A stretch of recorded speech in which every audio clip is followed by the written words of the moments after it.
The Mariners trotted out their heavy hitters today, and for a good chunk of the hour-plus presser, they and reporters bemoaned the lack of heavy hitters in the lineup.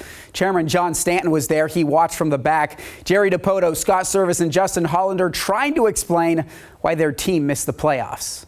I will first start by saying I think in many ways this season, as much as it was disappointing in the end, was a step forward for us. One step forward, but two steps back is how many Mariners fans are perceiving the press conference. 1 hour and 15 minutes. Not so much a filibuster, but fishing for the right answer. We have talked for many years about the desire to create a sustainable roster that had the ability to compete for championships year in and year out. It started with support for Cal's comments. The one thing he kept saying when we talked privately was, I just want to win, and I can't take that back.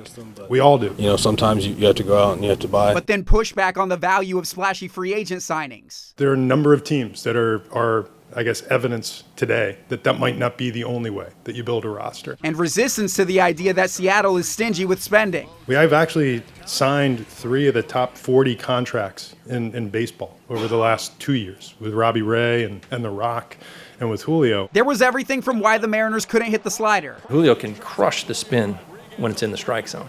Nobody crushes the spin when it's out of the strike zone. To spinning the season into a success. We're good. Contrary to what makes some people think here, we're really good. We came up 1 game short. While Service was focused on the specifics of the year, Dipoto said he cared more about the big picture.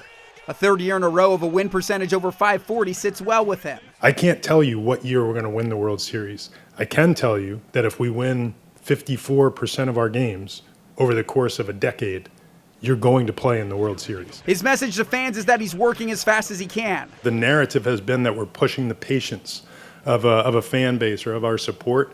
We've turned this around in about 2.5 years. But later on says sit tight. Permanent progress is still a work in progress. We're actually doing the fan base a favor and asking for their patience to win the World Series while we continue to build a sustainably good roster.